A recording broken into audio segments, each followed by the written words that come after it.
This is The Sport, an open and honest conversation about life and love and everything in between with me, STL Yamumo. Welcome to part 2 of the conversation on motherhood, where we continue talking about the challenges and sacrifices that come about, with this particular journey. We still have Alice, and she continues to narrate to us her story. And sometimes in life, you are made to choose between being a mother and being a career woman. And she came to that point. What did she choose to focus on? We continue on that conversation. And also do remember to subscribe and do share with family and friends as we keep talking about open and honest conversations about life, love, sex, and everything in between. This is definitely the Sport Podcast with me, STL Yamumo. And I told them, the same God who healed them from jaundice, He will do the He same. will make sure my baby will not catch chickenpox. And you're not isolating me from Him. Isolate me with Him. And that's what they did. I was taken in a room alone with my baby. So I only stayed there for that day. Then tomorrow, I was discharged. Okay. Wow. And funny enough, he never caught the chickenpox until he was 3. It goes to show that if we have faith, we are in a position to see so many miracles. But I think we don't hold on to our faith as much as we should. Yes. But when you're in such a situation, actually you have nothing else but faith. Because honestly speaking, my journey with babies has been with faith only. Because it did stop there in jaundice. Okay. Now there was risk for rickets, which he had on his 4th month. And after rickets, it was asthma, which he fought for 4.5 years. And now asthma was so bad that I thought I was losing him. I think I couldn't bear losing a second child.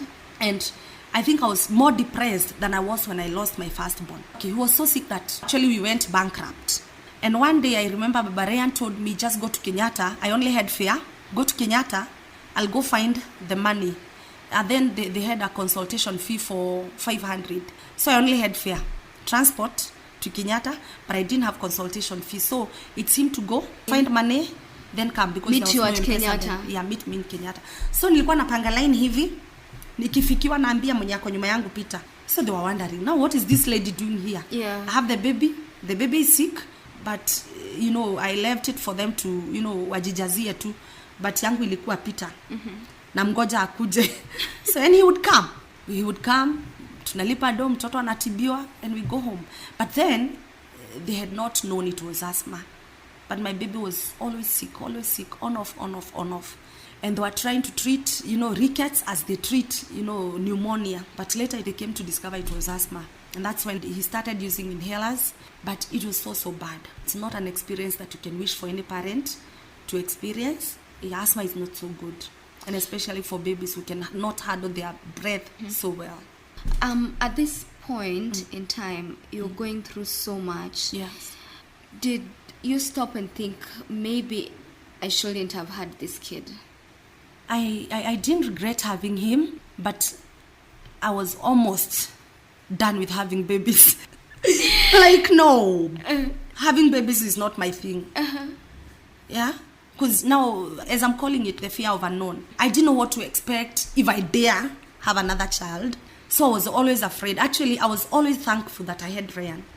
But I was also afraid I could lose him. Living with those uncertainties of life. And now you don't know what tomorrow holds. Actually, it was so bad that sometimes, Nile anamaliza dawa on his 6th day amerudi hosi. So unashindwa hizi dawa zinafanya nini? So your time, the baby has been sick for the whole week. Ujafua, hata vyombo huoshi, because your focus is just your babies. So one day my friend came and she was like, hey, they call me Koi tangulini ukawa mchafu. And I'm like, niku chafu, because whatever they are seeing, I can't see it. Yeah. My focus is just there. Vyombo sijui ni za wiki 2, naosha tu ile tunatumia saa hiyo. Because I don't have time. You just want to dedicate yourself, because you don't know the moment and time that this baby might just leave you. So it was that bad. That's all I can say. So on his after 4.5 years, the doctors told me it's okay for babies between 5 and 12 years. They can overcome asthma, as opposed to, the adults from 12 years and above. Onwards, yeah. It's something that you will live with it. But for the babies, they can get cured completely. And so I said, why wait? I just woke up one day and I was like, no, I won't give these inhalers. I'm just done. You calling back your faith again? Yes, I just had to do it. Yeah. Because, my baby, it's like he started developing some beards. Because, and I thought, God, my baby is having beards. He's only 4. And I started thinking maybe it's these inhalers because he's always on them. Okay. And I would do something called spacer. It's some mask and, it's some scary thing. Eh?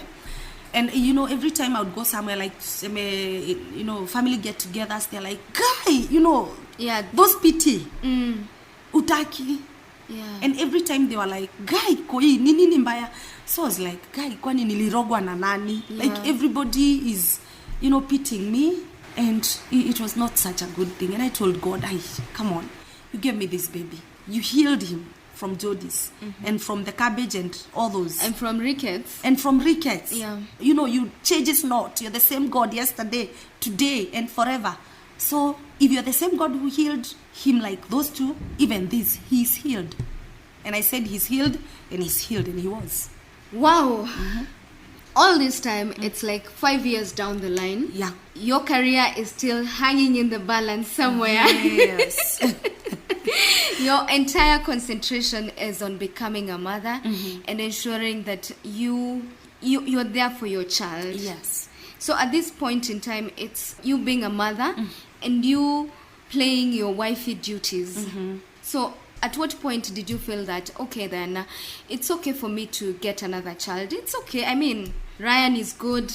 Let's move on to another baby. I was always telling God, after that fear of maybe I might not have another baby, actually, when Ryan got sick, the father was like, nilikwambia usizae. Yeah. He repeated that same thing. Eh? And so, when Ryan got healed, he was like, can we add? So here we are, the dad is telling you, now that Ryan is okay, can we have one more? Yes. And I'm like, now you're the one who wants a baby. I don't think I'm ready. But I was telling God, ukiniponyea Ryan, naweza ongeza. Like it's it reaches a time, it's like you're having a conversation, face to face. Yeah. I was telling him, ukiniponyea Rayo. We call him Rayo. Mungu nitaongeza. But somehow I was not sure whether. You were like 50-50. Yes. Yeah. And so when it was like, now can we add? I was like, okay, I think we are not wrong. Now we can add. And there is this thing I've been telling women. Be careful the kind of prayer you make. I conceived. And it took me a bit longer. Because it took me almost a year. By this time, how old was Ryan? Ryan was, now from 4.5, he was around 5. Yes, he was around 5. Okay. So, waited for around a year, almost a year. And then I conceived. So, actually I was not waiting. Not like it was voluntary, Sikungoja nikitaka. It just happened. Happened. I was not conceiving. So I'm like, what happened? Okay. So there I was, conceived. And there is this rather a stupid prayer I made. And I told God, I don't want my babies to bear all this. If anyone has to bear the pain, let me bear it. Because I was so done watching my baby suffer. And so, when I conceived, my pregnancy was crazy. Because at one point, the doctor thought I had an ectopic pregnancy. That pregnancy that grows in the fallopian tube. Because, I had all those pains, my lower abdomen, and it was just painful. So when I did my scan, and it was okay. It was an okay pregnancy. But, it changed from morning sickness, and it became a sickness, because I vomited for 6.5 months. Then, almost the entire period of your pregnancy. Yes. Then I weighed around 115. Okay. And I dropped because I lost 22 kgs in my pregnancy. And so this doctor, the guy now was telling me, Alice, you need to lose some weight. And so when they realized I had lost too much, they were like, we only told you to lose some weight but not to kill yourself. And I told them, I'm not dieting. I could not eat anything. I was always vomiting. Like the only thing I could eat was an apple. So I took 2 apples in the morning and 2 apples for in the supper. evening. And a piece of sweet potato, just a piece. And the rest was water. I would take, gallons and gallons of water. I think more than enough, like the doctors require. So the pregnancy went on, and I carried it with a lot of difficulties. On my 7th month, I had a breast lump. Was it 7th? No. So it was on my 4th or 5th month of pregnancy. Okay. Now my 3rd child, and I had a breast lump. So I was like, okay, now, and again it was on cancer month. That was in October. October. So there was now having this breast lump, and when you hear that someone has a breast lump, whatever rings in your mind is cancer. And so I started preaching to myself that you are now dying and you have breast cancer. And so I have a husband who really panics, so you don't just break any news. You have to find a way on how to break the news. Actually, I rarely break the news to him. Okay. So I decided to keep quiet, because now I didn't know what he would handle. The pregnancy, there's another baby here, and now a sick mother. And so I decided, okay, let me just keep quiet and wait for my fate. And now it really developed, and I would really feel it. And I decided, why not? Let me just tell my sister. Obviously, I knew what it was, but I really needed to share this because I was really, really afraid. And I told my sister, you know what, sis, I have this and that, and I don't know what to do. And she was like, just go and have a checkup. This is the cancer month. And I told her, you think I really want to know that I'm dying? I'm not going. And she told me, you know what, if you're not going, I will carry you and I will take you to the hospital. Just go to Nairobi Women's and get yourself checked. So actually, that time, I had already landed myself a job. Okay. Yeah, so I was working in a media house. Okay. And so I told my husband, you know what, I'm collecting a story in Nairobi Women's, and so I'll be home late. And so he told me, so what about now, Ryan? Just stay with him, because it was on Sunday. Let me just go, because I'm covering a story on breast cancer, because this is cancer month. And was okay, that's okay. And I would hide my sorrow through my specs. So I went to hospital, and I was afraid of confirmation that this is a breast lump. So they did a test on me, because then they could not do a mammogram because I was already expectant. So they just felt the lump, and they sent me to a hospital. So they told me to either go to German hospital or Acacia or Aga Khan. And that time, Aga Khan had an offer for those pap smears and mammogram and all those. So I went to Aga Khan hospital. No, actually, I didn't go at that moment. From Nairobi Women's, I boarded a KWS and I sat next to the driver. I cried. You cried your heart out? I cried my heart out. He was like handing me over a serviette to at least wipe myself. No, the driver? Yes, and he couldn't even ask me why you're crying. Anyway, my pregnancy could not show, so he didn't even know I was expecting. And so he was just looking at me, and he's like, handing me over the serviette. I cried and cried and cried until I reached my destination. So now I didn't know whether to go home, because now my fear was the breast lump has been confirmed, it's there, and now I've been sent to do a mammogram. Yeah. For further confirmation. Now to know whether it is cancerous or not. And I cried. So when I went home, I did not remove my specs. Because your eyes were red and teary. I was still crying, yes. Yeah. And my husband was like, why you not removing your specs? It's not it's not normal for you to stay with specs on in the house. What's wrong with you? And I'm like, when niache? Like, that key attitude. Yeah. And so he was like, okay, what happened? And so I decided, let me not stay in this house. I went to my neighbor's house and I told her, I just want to cry. I cried and cried. So after I cried and sobbed, she was like, now can you talk? I told her, I'm dying, I have cancer. So she didn't have words. But later I asked her, I'm only afraid maybe they will confirm it's cancer because I have a breast lump. What does that mean? So she told me, no, you mean you don't have cancer? You don't even know whether you have cancer and you're saying you have cancer. And I'm like, if there is cancer, I'm hanging myself. We are broke, we don't have the money. Yeah. And I don't want to be a burden to my family. I'm killing myself. And I had decided. Once I was telling her, nakuja kujipima kilo. Mimi siwezi ishi na hii kitu. And she was like, what about the baby? So now I didn't know whether to hang myself with this baby or to wait for the baby to be delivered. Now that was on Sunday. On Monday... No, you didn't tell your husband anything. And I told my sister, nobody dares Because if I die, Rhea needs the father. Yeah. So you're not going to kill him.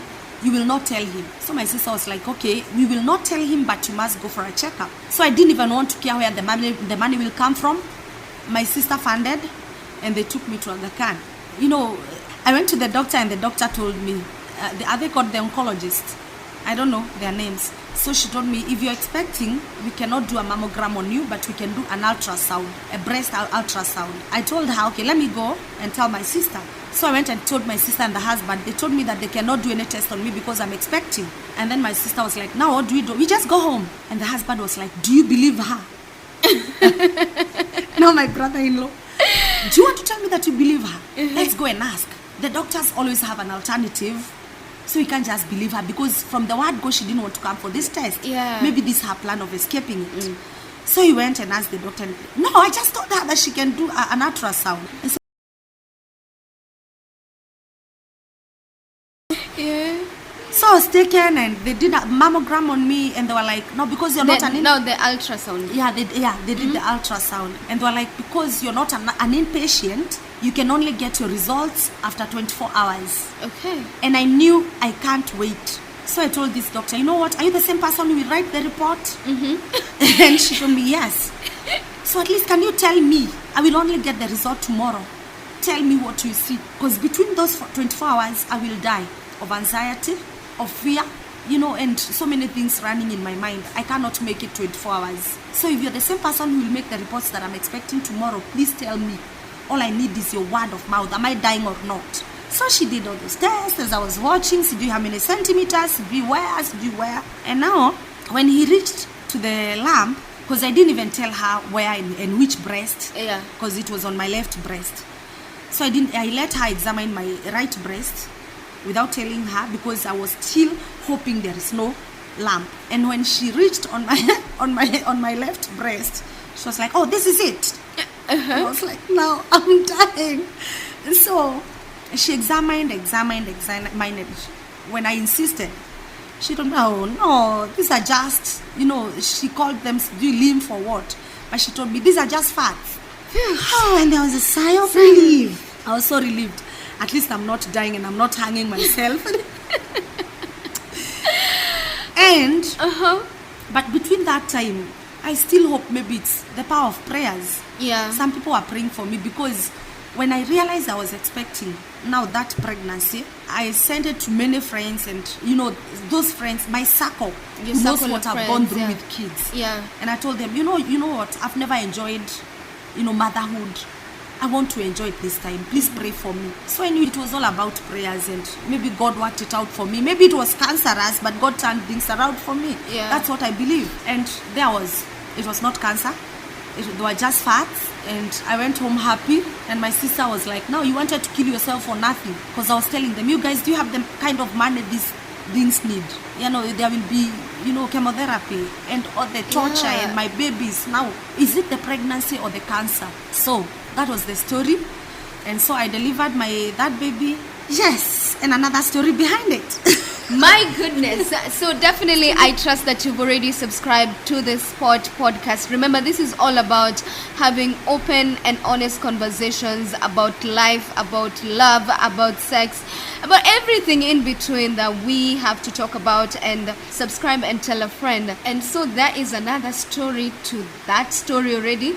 Yes. Okay, what happened? I'm still a career woman. Yes, you are still a career woman. Yes. So when I delivered, now I was in my maternity leave. Yes. My baby developed the same condition that killed my first baby. My goodness. Yes. On what day? I can't really tell, but it was on almost her third month. Yeah, almost her third month. I was still in my maternity leave. And that's when I decided I am not going back to work. You were like, so previously in the job that you were doing, you had plans to go back after 3 months. I really had plans to go back. Because this was your lifeline. You were like, this is how I get back to my career. Yes. But now there is a baby involved. Yes. And, you know, having gone through so much, you know, my first 2 deliveries, and now this is the third one, and with a story behind it. Yeah. And now my fear was, now it's repeating itself. What killed my firstborn? has coming happened. back again. And now it was bad. I named my baby Faith, and it's not just Faith. It was just Faith. I really needed this Faith to work. And so, when she developed this condition, there was a hospital strike. And so she started having convulsions at around 4. Okay. And so I took her to the nearest dispensary. And the doctors, when they saw the baby, they were like, let's do a blood test. So the lab technician did the test. And upon bringing the test to the doctor, she left me there at the lab, told me, wait. So she ran off like a mad woman, showed the doctor, the results to the doctor. And then she came back so worried, we must repeat the test. And I'm like, what's wrong? No, let's just repeat it. And I haven't told the father. I told you that you don't just break any news to the father. Yeah. So I was just alone. My baby is sick, and there they were. So we took the second test, and she was like, no. So again, she went running. So I followed her. She told me, follow me, and I was kept there waiting. And the doctors called, a little. I don't know whether it's a meeting or what, and they were deliberating and discussing my baby's condition. And when I waited and I knew whatever they were discussing in there involves my baby, I stormed in. And I told them, you guys can't be discussing about my baby and I'm seated there. I want to know whether my baby is okay or she's dying. And the doctor told me, she's very, very sick. We are wondering how come your baby is still kicking and laughing at her condition. Because to me, she seemed fine. Yeah. The only thing that I was worried about is the convulsions, and they were not that much. So to me, she seemed fine. She was playful and, laughing. And I'm like, what are you guys saying? They were like, your baby is so sick. And our hospital cannot even handle that baby. And I'm like, why? Because you need to be somewhere and you should be admitted in a better hospital. At this point, you've been through similar situations. Yes. Just different casts. What was going through your mind? Death. Because when they told me your baby has a septicemia, and I'm like, I know that word. Is it the same as sepsis? And they were like, yes. And it's very, very high. Whatever they did, they were saying that the point counts up to 46 and 20 are enough to kill your baby. Hers are 46 and 20. 20 is enough to kill your baby. So we are wondering how come your baby is still alive and kicking. And I told them, her name is Faith. It's all been Faith, delivered by Faith and lived by Faith, and she shall not die. And so they were like, you should go to another hospital, and we don't even have an ambulance. And I'm like, you guys think I can even afford? We were broke. That one I forgot. We were so broke again. I don't know why we were broke, but we were just broke. Okay. We didn't even have enough to even take her to a better hospital. And I asked them, you guys, there were so many other hospitals that I could have opted to go to, but I came to you because I trust you. This was Kenyatta Hospital? No, in our Mombi Hospital. It's located somewhere in Rorota. And so they were like, do you trust us? So one doctor came and he was like, I'm also a believer. And if you trust us, we can try and do this together. Under one condition, that you shall follow what we shall say or what we shall tell you to the letter. And I'm like, I can do anything for my baby's safety. So there was no ambulance, and there was actually the only hospitals I could afford, they had gone on a strike. So I couldn't go to any hospital because I didn't have any money. Yeah. It's the only hospital I could they were my last hope. And so they told me that my baby needed so many injections. Okay.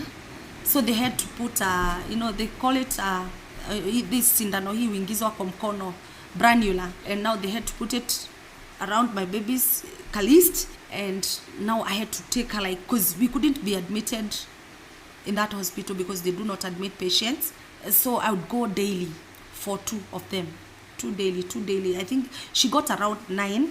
Yes, around 9. They told me that she's supposed to get 9 injections, and they were supposed to repeat those tests on the 4th injection and the last one. So I went the second day and the third day. So on his 4th injection, we did the test, and they had dropped to 12. To me, that was great improvement. From 46. Yes, from 46 to 12. And on the last injection, they did the last injection, and they tested, and they became around. They were 12 or 14, because they told me it should be between 4 and 11. That is the normal count. Okay. But now this was 46 and now 12, and I think it was around, was it 12? No, it was 46, then 26, then 12. And they told me we can do another one, now the 10th one.